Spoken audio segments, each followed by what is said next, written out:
Assalamualaikum, salam sejahtera. Bersama saya Daniel dari JB Auto World Cawangan Ipoh. Hari ini saya nak review sebuah, ini dia salah satu kereta yang boleh buat full loan. So, saya ada 3 choice sebenarnya. Okay, either Saga ataupun Previe ataupun ini dia satu lagi model yang saya boleh recommend, boleh buat full loan, anggaran bulanan bawah RM450 sahaja kakak abang.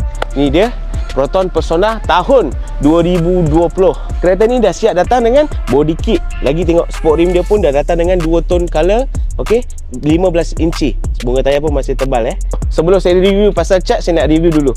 Dekat sebelah dia punya driver side dia ada keyless entry. Okey, dia ada keyless entry, dia ada auto flip mirror Dia ada auto flip mirror.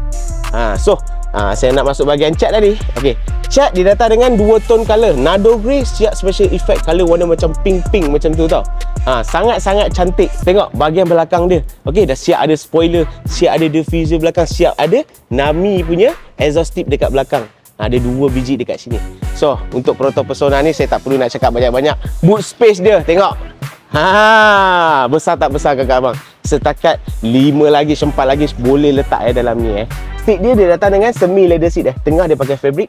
Okey, kiri dan kanan ni dia pakai leather seat kakak abang. So dashboard dia semua masih cantik. Okey, infotainment screen pun masih ada. Ni original punya kakak abang. Ada parking sensor, ada ni lock lah macam biasa lah. Okey. So dia punya center console dia semua masih cantik. Okey, ada satu USB port dekat sini, ada lagi 2 dekat sini kakak abang. So multifunction steering pun dah ada untuk unit yang ini. Dah ada. Siap. Tengok dia punya steering tak ada any press, semua cantik-cantik lagi. Dengan sizing saya tengok besar, cukup besar tak? Okey, tinggi saya lebih kurang 162. Tengok masih ada gap lagi untuk belakang, sangat-sangat selesa. Lepas tu dia datang dengan semi leather seat juga lah, macam mana seat dekat depan sana.